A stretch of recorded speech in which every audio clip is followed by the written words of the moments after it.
You're listening to The Jacob Valk Show. He's breaking down the latest and greatest in sports as only he can. Follow him on Twitter at RealJacobValk. Here he is, Jacob Valk. Hello,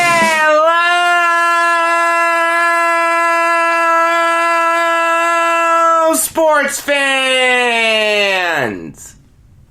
Welcome to another edition of the Jacob Valk Show. I am Jacob Valk, and I have an interesting show for you today. A couple football stories, a couple college basketball stories. I'll also probably give you a This Day in Sports History and a Mount Rushmore. But I have to start with a story that really isn't sports related, but it has become sports related. And it is something that has dominated media coverage for the past 2 months, I think, probably more. And that is the coronavirus. Now, let me just say that I am saying this as someone with no medical training at all. I am saying this as just a podcaster. I think that this whole thing with the coronavirus is overblown. I just do. Is it a huge health emergency? Yes. There's no question that it's a huge issue. A lot of people are dying. Thousands and thousands of people are dying. That's a huge issue.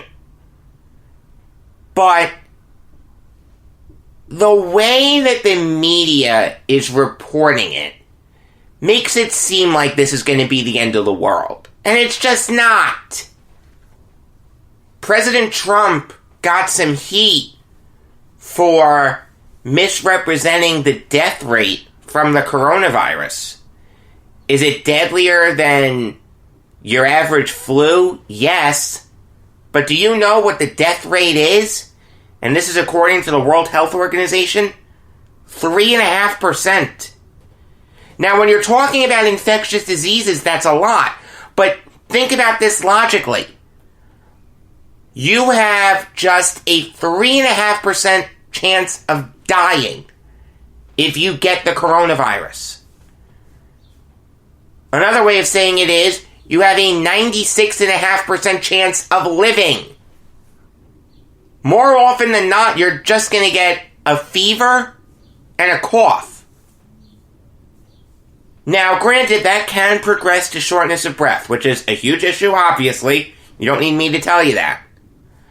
And there are other complications that you can get after that. You can get fatigue, you can get pneumonia, and eventually that can lead to death. There is no doubting that this is a deadly disease.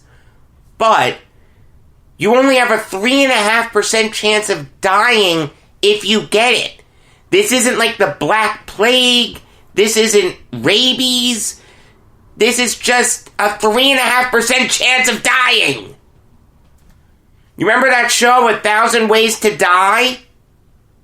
You remember the intro? It's amazing that we stay alive at all because whenever we live, we face 1,000 ways to die or something like that. You know, it's not much different than that. Now be smart. Don't hug a sick person. If you're sick, stay home. Wash your hands thoroughly. Cough into your elbow.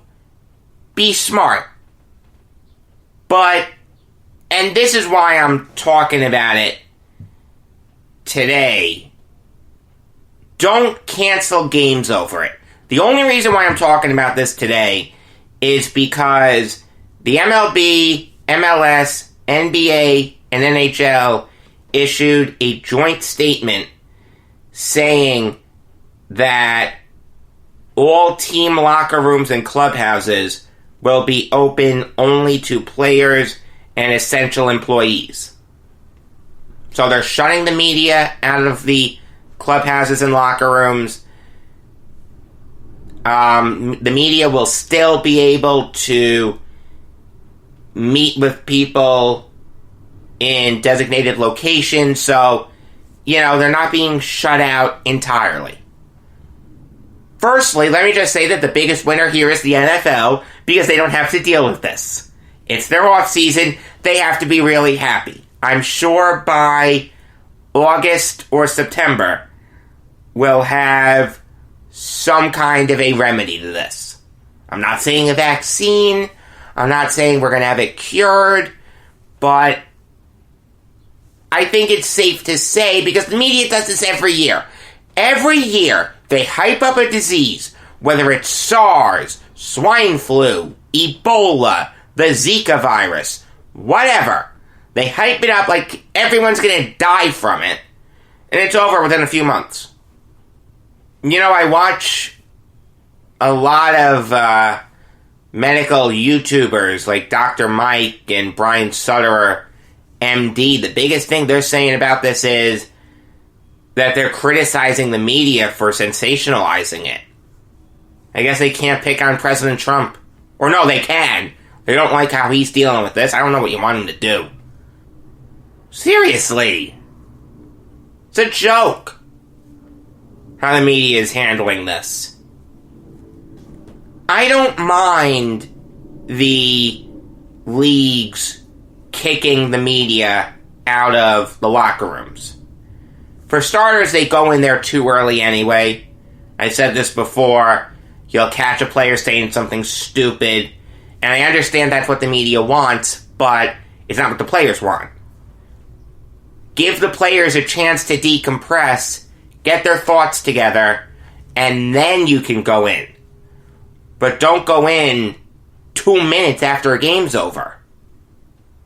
So look, if this brings about some real change with how media availability is conducted, I actually kind of like it. I'm not saying shut them out entirely. Leave their pregame access intact. Just change the postgame a little bit. Give them, I don't know, a half hour, maybe a little less, to get their quotes. So that way the players can decompress, they can get their thoughts together, and they won't say something stupid. I understand that's what the media wants, and they're just doing their job. Alright, I'm not begrudging any member of the media here. And I understand that this means they're going to get home later. A baseball game usually ends at what? 10:05 for a 7 o'clock start? Let's say 10:30, just for argument's sake. I understand that means that they're getting home later. Alright, and they have a tough job to do. I'm not begrudging any member of the media here. I promise I'm not. But the simple fact is you have to be fair to the players also.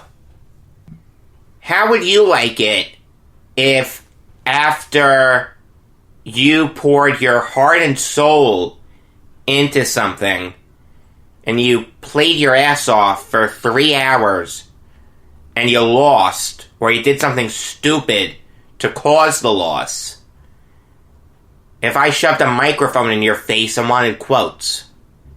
And then other people are going to run with those quotes and say, oh, he just gave non-answers, or, oh, look what he said, blah, blah, blah. I mean, that just doesn't help anyone. So if this brings about that type of change, good. I'm trying to find a silver lining here. Here's what I don't want. And this is a real possibility. I know that the NBA is going to have a conference call tomorrow about this. There is a real possibility that they are going to play games in empty arenas. That should only happen in the most extreme of circumstances. And we are not there yet. We're just not. This isn't the Black Plague. 3.5% death rate here, folks.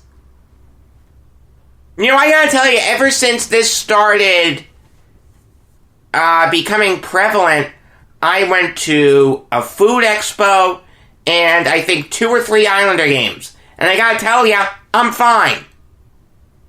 The worst thing that I've had recently is a little bit of a cough and the sniffles. I had a post-nasal drip, I treated it with some Similistan, and I was fine in less than 24 hours. And I'm not the picture of health. I'm overweight. I'll be the first person to tell you that. Now, granted, I'm not immunocompromised, and I'm 22 years old. I'm going to be 23 in 8 days. So I am not in the at-risk group. I understand that. But there's a simple fix. If you're in that at-risk group, just stay home! Don't ruin it for everyone else! And if you're sick, stay home! It's not hard. I understand that you need a paycheck, and there are a lot of jobs that don't offer sick days. I get that. And a lot of people live paycheck to paycheck, and they need to go in, even if they're really sick. And I don't know what to tell you there, okay? I don't. The only thing that I can really tell you is, if you really think you have the coronavirus, stay home. If it's just a cough and the sniffles, yeah, go in. I've gone to work sick. I've gone to school sick. I've also stayed home when I knew that it was best. This requires staying home, and I understand that not everyone has that luxury. I understand that there are a lot of people that live paycheck to paycheck, and their job doesn't give them sick days. I promise I understand that. But, you know, this is what your savings are for. Alright, if you're really sick, just don't go into work. I'm sure that your employer would send you home if you said to him, I have a fever and I have a cough. Those are the 2 most prevalent symptoms of the coronavirus. I'm sure he would send you home. I know I would if I was an employer. And if you're really sick, just don't go to the games. I understand that you spend a lot of money on them. You know, maybe you only go to 1 game a year and you bought the tickets in advance. You've been looking forward to it for a long time and you get sick. That sucks. I understand that. That's happened to me. The worst one that I can remember is I bought tickets for Jason Kidd's first game as Milwaukee Bucks head coach against the Nets. I wanted to boo him like crazy. But I got sick, and I didn't go. Now, I watched the game. It was a great game. It was, I think, a double or triple overtime game. I was watching the game on TV. I mean, I still saw it. Did it suck not to be there? Of course. But I knew that I was sick. I knew that I needed to stay home. I think I missed school that day, too. I missed the Yankees-Astros wildcard game because I got the flu. That was Keuchel versus Tanaka, where the Yankees got shut out. I'm glad I didn't go to that game. I'll tell you that right now. If you're sick, just stay home. Just don't go to the games. Why are you ruining it for everyone else? You may think I'm being selfish here. I'm really not. These are the CDC recommendations. Stay home. Self-quarantine for 14 days if you think you have this. Now, if you really think you have this, go to your doctor and see if you do. Maybe you have something else. But if you have this, or even if it's just the common cold or the flu, stay home anyway. There's no reason to cancel games. There's no reason to play games in empty arenas. You want to tell me that Italy has done it? So why can't America? Well, okay. I'm glad you brought that up.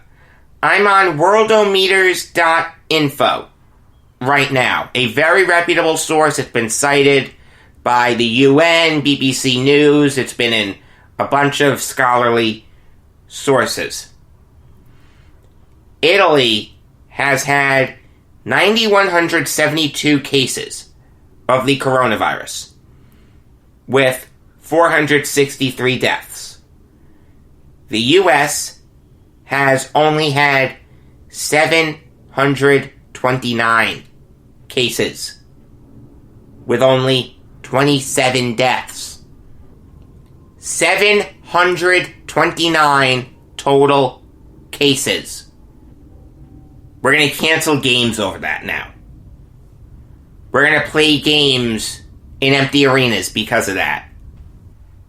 What's the population of the U.S.? Over 300 million?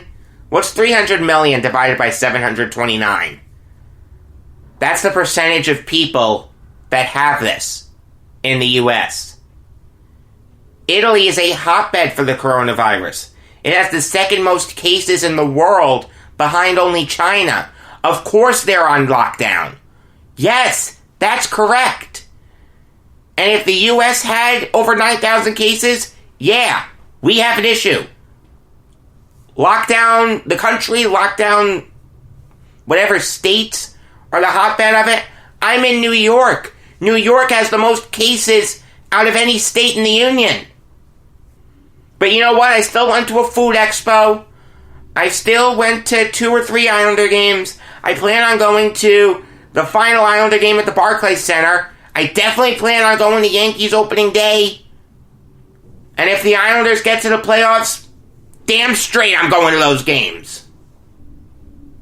If you're not immunocompromised or you're not elderly, you're not at risk as much. Now again, be smart.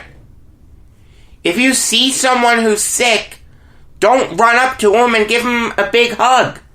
Don't share his water. Be smart, please. But I do not think we need to play games in front of empty arenas. I do not think we need to cancel games. I understand that the San Jose Sharks may get screwed over a little bit because Santa Clara is a hotbed. You know, worst comes to worst, you just play the games at a neutral site. I don't mind that. And you know what else I don't mind? I don't mind there being doctors at every gate. As you're going through security, the doctor's there, and he can look at you really fast, and if you look sweaty, or if you're coughing, maybe he pulls you aside and says, yeah, you can't go in. I understand that at that point you're still in close contact with people and it's not a perfect solution, but it's better than infecting a whole stadium. First you have to get your ticket scanned, then you have to walk to your seat. My way, you're not even getting into the stadium. You're infecting less people, assuming you actually have the coronavirus.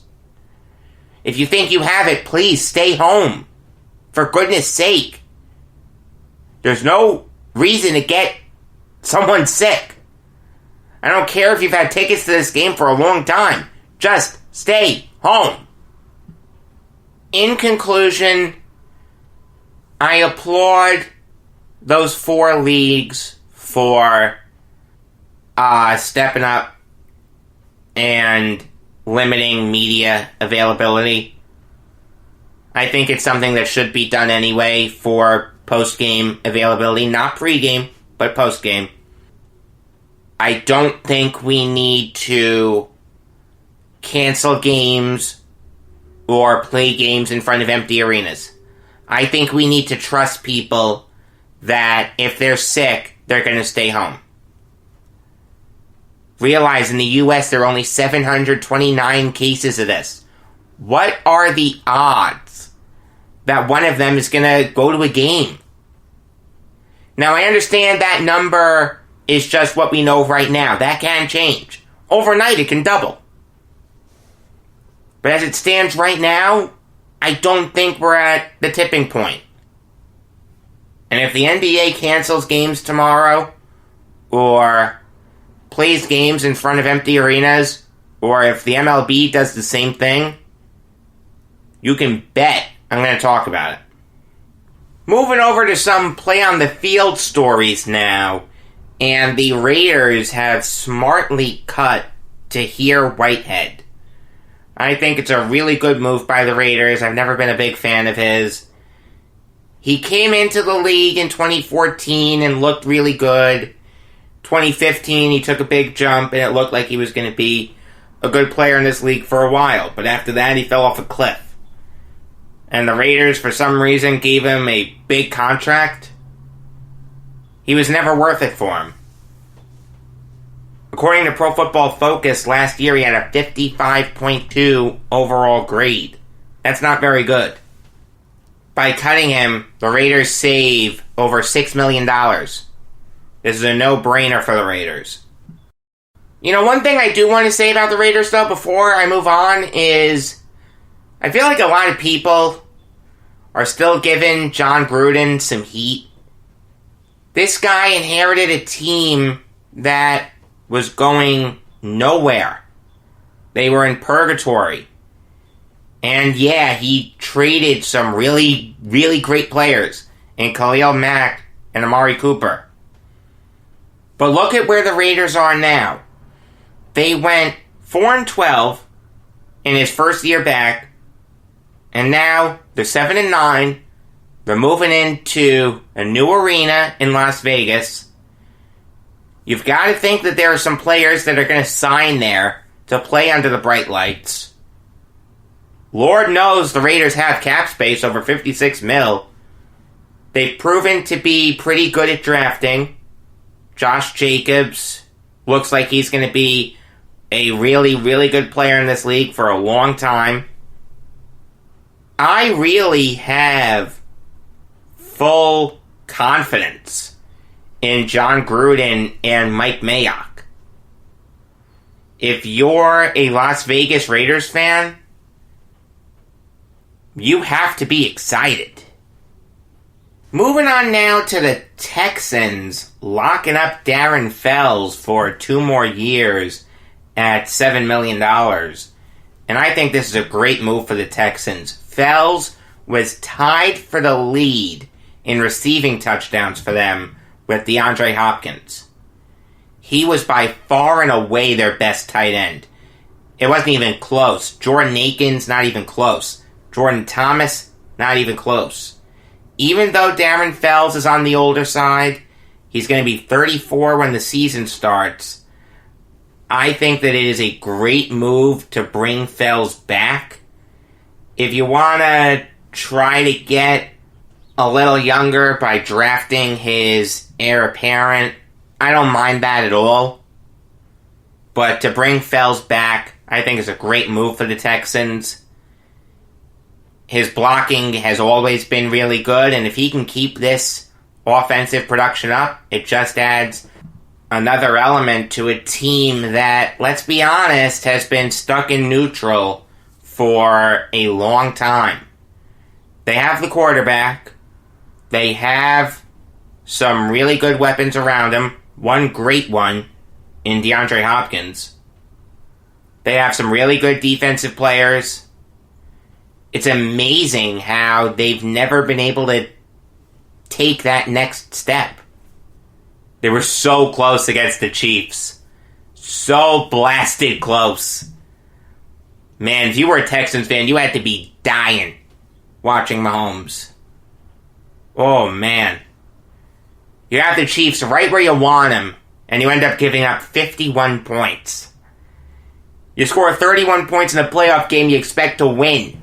How do you give up 51 points in a playoff game? I don't care that it's against Patrick Mahomes. There's no excuse for that. And there are a lot of people that are getting on Bill O'Brien. Look, I like Bill O'Brien. I think he's a really good coach. But there is something to be said about the fact that the Texans have never been able to break that glass ceiling. And he does have way, way, way too much power in Houston. I mean, at the end of the day, he hasn't won anything. It doesn't matter what he did in New England. He hasn't won anything in Houston. And he runs that organization. It's not even close. I don't even think the owner is more powerful than him. Deshaun Watson isn't. DeAndre Hopkins isn't. Bill O'Brien is more powerful than all of them. At some point, he does need to be issued an ultimatum. Either win some playoff games, or your power is going to be taken away from you.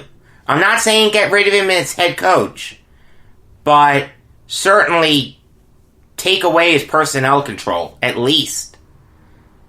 I like Bill O'Brien a lot, but he's got to win to justify the amount of power he has. It's just that simple. Moving on to a couple college basketball games that, first up, let me just say that if you stayed up for these games, God bless you. It's great practice for the big dance in a couple weeks, where you're going to get games starting at like 10 o'clock, and you're going to want to stay up for them. St. Mary's BYU started at, I think, 11:35. That game was over at like 1:30. I didn't even stay up for the whole thing, to tell you the truth. I fell asleep with the TV on. I woke up at 3 a.m. and SportsCenter was on. I immediately turned it off. I think I checked who won. And then I went back to sleep. But regardless, I am going to recap the two West Coast Conference games. And I will start with San Francisco Gonzaga. Gonzaga should have run all over San Francisco. Alright, all due respect to the Dons, they've had a good year. They haven't had a great year, but they had a good year. 22-12. Nothing to be ashamed of there. Especially when you factor in the fact that Bill Russell is no longer a student. But there's no excuse for the fact that Gonzaga only won by 4. This is the best offensive team in the nation. They should have blown out the Dons. But this is the issue with Gonzaga. Their defense is really not that good. We all know that they have big offensive players in Philip Petrusev, Corey Kispert, Killian Tilly, Admon Gilder, Joel Ayayi, and Ryan Woolridge. But they don't have that one defensive stopper. You know, they don't have a Kawhi Leonard when he was at San Diego State. Mark Few, for as good of a coach as he is, and he's a really, really good coach, he's never preached defense, and it's going to kill them in the tournament. There are going to be a lot of people that are enamored by the fact that Gonzaga has the best offense in the nation. When you factor in that defense, how can you confidently pick Gonzaga to go far in this tournament? I feel like even the Final Four is a stretch for them. Elite 8? Possibly. Sweet 16, definitely.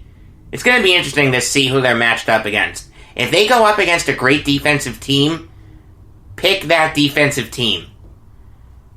Because usually, a great defense beats a great offense. Moving on now to St. Mary's BYU. And going into this game, St. Mary's was viewed as a bubble team. Well, even if they lose tonight, I don't see how you can leave them out. Who are you going to find that's better than them? St. Mary's worst case scenario will be 26-8, 24 hours from now. And I do think Gonzaga's going to beat them tonight. But St. Mary's fought like hell to beat BYU. And even though their offensive game was non-existent, their defense was incredible. We all knew that Yoli Childs was going to get his. He's one of the most underrated players in the nation. And he's a beast. There's no question about that. Does he have a future in the NBA? I don't know. But I'll tell you, I think he's going to dominate internationally. Either internationally or the G League. And Jake Toolson, one of their best three-point shooters, got his. But the thing that I was really impressed about with St. Mary's was how they limited TJ Hawes. Hawes is BYU's third best player. And usually the way that they win is they have Childs do a little bit of everything. They have Toolson on the perimeter draining threes. And then they have Hawes as the slasher. But St. Mary's was able to stifle TJ Hawes. He only shot 2 for 14 from the field. 1 for 5 from beyond the arc. 5 points, 3 rebounds, 4 assists. That's inexcusable. BYU should have won this game. They played well enough to win. Their defense made Malik Fitz throw a few fits. Wow, that was a terrible joke. Look, if you watch St. Mary's, and I've checked them out a little bit ever since I saw them on the bubble, they have 2 really, really good players in Jordan Ford and Fitz. And Ford got his. 7 for 15 from the field, 2 for 5 from beyond the arc, 18 points, 4 rebounds, 1 assist. Not the greatest performance I've ever seen from Ford, but not a bad one. But Malik Fitz was dreadful. 2 for 13 from the field, 1 for 6 from beyond the arc. Now, granted, he was contributing with his rebounds. He got 8 rebounds. He almost had a double-double somehow. I don't know how. Make no mistake about it. While neither team played well offensively, both teams were great defensively. Now, I don't think anyone picked this game to be a 51-50 game. Could you have picked the under in this game? Yeah, I'm sure you could have. I don't know what the over-under was, but if you picked the under, you were certainly a happy man. This was a great win for St. Mary's. Randy Bennett is one of the most underrated coaches in the nation. Year in and year out, he has St. Mary's playing really, really well. Are they ever a great team? No. But they're always really, really good. And it's amazing how he's never been thought of for a higher profile job. He's been at St. Mary's since 2001. And he has a 440-181 record. Maybe this is the year that he gets a call to go somewhere else. I just don't know what more he has to do.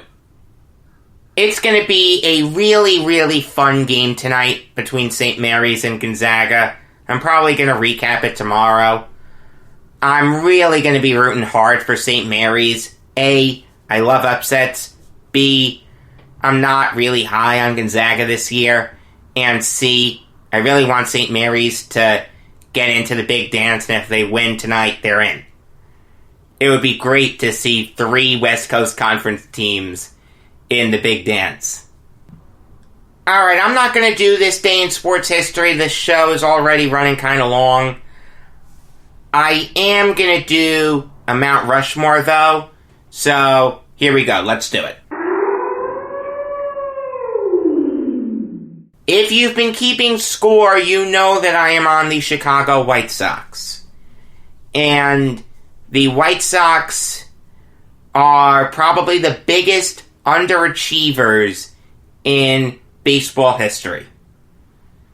Whenever the White Sox play the Yankees, my father and I always talk about it. They've been around since 1901. So, ever since the inception of the American League. They have a career .502 winning percentage. So at least they have a winning record. They've only made the playoffs 9 times. They've only won 6 pennants. They've only won 3 World Series. They've been around for 119 seasons. How is that even possible? That you've only made the playoffs 9 times? Maybe that's the baseball gods getting back at the White Sox for throwing the 1919 World Series. I don't know, but that takes skill. To be around for 119 years and to have only made the playoffs 9 times, that is really, really something. They have a bunch of really good players in their history, very few great players. I narrowed it down to 7 guys who I want to put on my Mount Rushmore. I'll rattle through them really fast. Ed Walsh, Ted Lyons, Red Faber, Luke Appling, Nellie Fox, Frank Thomas, and Paul Konerko. I kept Billy Pierce out just because he was always a good pitcher. He was never great. And Luis Aparicio spent a lot of time not in Chicago. He spent some time in Baltimore and some time in Boston. So I have to punish him for that a little bit. Here's how I narrowed that list down. I took Ted Lyons and Red Faber off pretty quickly just because while they were always really, really good, I don't think they're great. They're in the Hall of Fame. I understand that. And they should be. But when you think about their careers, they were never dominant. There were a bunch of better pitchers in the eras that they played in than Ted Lyons and Red Faber. And Paul Konerko, same thing. He was always really good, but when you watch him play, did you ever think he was great? He never even won a Gold Glove. He was always a really good defender. He was never a great defender. That's the thing about Konerko. He has no bold type. He was never great. He was always really, really good. Now, he had a really good career.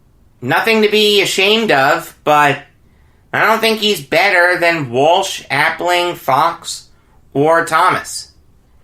If you want to put Konerko on your Mount Rushmore, you can. If you want to put Lyons or Faber on your Mount Rushmore, you certainly can. I'd fight you a little bit on Aparicio and Pierce, though. But if you wanted to put those 3 guys on, I have no complaints. That's just how I narrowed it down to Walsh, Appling, Fox, and Thomas. Having said that, though, that's not my order. The correct Mount Rushmore for Chicago White Sox is Ed Walsh, Frank Thomas, Luke Appling, and Nellie Fox. You probably don't know the name Ed Walsh, but you really should. If you don't look at wins, and you value ERA over everything else, you should know who Ed Walsh is. He holds the all-time record for best ERA in baseball history, with a 1.82 career ERA. Jacob deGrom, eat your heart out. You don't need me to tell you how dominant Frank Thomas was. 2-time MVP, 5-time All-Star, one of the most feared sluggers of his era. It's actually kind of funny, if you look at his baseball reference page, it doesn't list him as having won a World Series, but he was on the '05 White Sox. He just got hurt, I think early on that year, and he didn't play at all in the postseason that year, but he still got a ring. You can't take it away from him. Luke Appling was one of the best shortstops of his era. 7-time All-Star. Really an old-fashioned shortstop. Appling really symbolizes what the prototypical build of a shortstop is.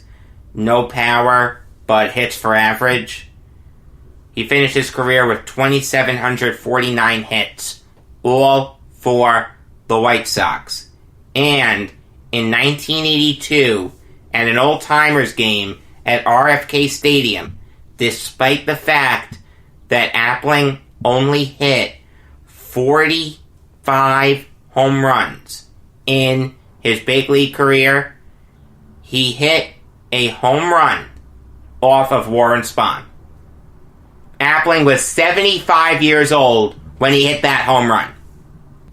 If you've never seen that clip, search it out. It's worth watching. And Nellie Fox was an MVP for the White Sox, 15-time All-Star, 3-time Gold Glover, and was once abducted by aliens.